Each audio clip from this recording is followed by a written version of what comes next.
మా పార్టీ వాళ్ళ మీద దాడులు జరుగుతున్నాయి అంటూ జగన్ అంటున్నాడు. నిజంగా అలా కనబడుతున్నాయా? కనబడుతుంది.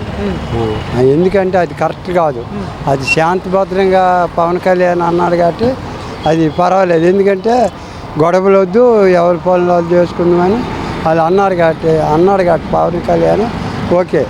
కానీ ఈ వారంట్లు తీసేయడం, కొంతమంది పెన్షన్లు తీసేయడం ఇచ్చినవి అయ్యే కరెక్ట్ కాదండి. ఎందుకంటే మాలా పేదోళ్ళు ఉన్నారు, తర్వాత దాంట్లో హెచ్ఐవి రోగులు ఉన్నారు. కొన్ని వాళ్ళు తీసిన వాళ్ళకి వాళ్ళకి ఒక 1000 రూపాయలు 400 పెంచాలి, అది లేదు. మరి ఎవరికి ఇస్తాడా ఏంటని ఇప్పుడు ప్రజలు టెన్షన్ మీద ఉన్నారు. అది ప్రస్తుతం ఎలా పనిచేస్తుంది ప్రభుత్వం? బాగా పనిచేస్తుందా? ఇప్పటికైతే మామూలుగా నార్మల్గా ఉంది.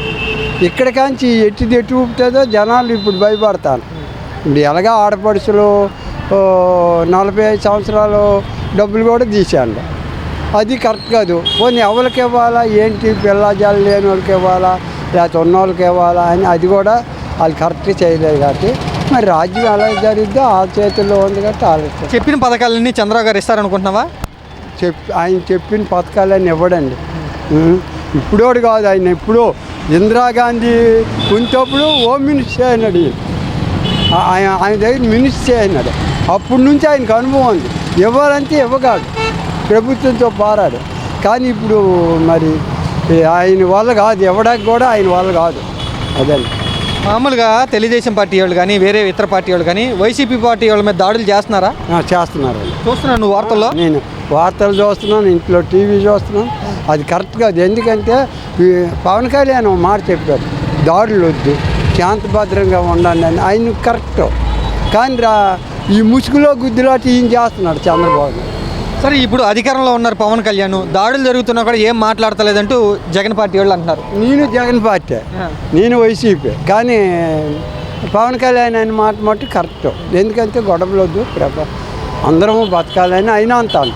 ఈయన అనకాదు, కొన్ని గొడవలు వద్దు, శాంతిభద్రంగా వెళ్ళండి, నేను సీఎంగా అయినాను, మళ్ళీ నాకు చేశారు ప్రజలు వాళ్ళు ఎవరండి. లేవరైతేనే నువ్వు సీఎం అయినావు, లేవరైపోతే అవుతారా? ఉద్యోగస్తులు అసలు ఓటు దగ్గరికే రారు, విన్నావా? వీళ్ళు ఎవరైతేనే కదా మళ్ళీ నువ్వు సీఎం అయినా. అది ఒకటి ఆయన ఆలోచించుకొని ఎవరికి. తర్వాత రిక్షా డ్రైవర్లకి ఎన్నాలో ఆయన హయాంలో, ఎన్టీఆర్ హయాంలో, రాజశేఖర హయాంలో బిల్లలు ఇచ్చాడు, లైసెన్స్ బిల్లు. ఇప్పుడు వీళ్ళు అవి ఇవ్వలేదు, విన్నావా? ఇంచుమించు 1,00,000 బళ్ళు ఉన్నాయి విజయవాడలో. ఏవైతే ప్లాట్ఫారం అయితే ఎలాంటి బళ్ళు అయితే 1,00,000 బళ్ళు ఉన్నాయి. ఈ 1,00,000 బళ్ళకి ఆయన నేను కోరింది ఏమీ లేదు. మా రిక్షా బళ్ళోళ్ళకి అది నెంబర్లు ఇచ్చి బిల్లలు ఇస్తే మేము మాకు ఒక అధికారం ఉందని మేము రిక్షా బళ్ళోళ్ళని బతకాలి నాయన. ప్రతి వాళ్ళు వచ్చి రిక్షా బళ్ళోళ్ళు లోకువ.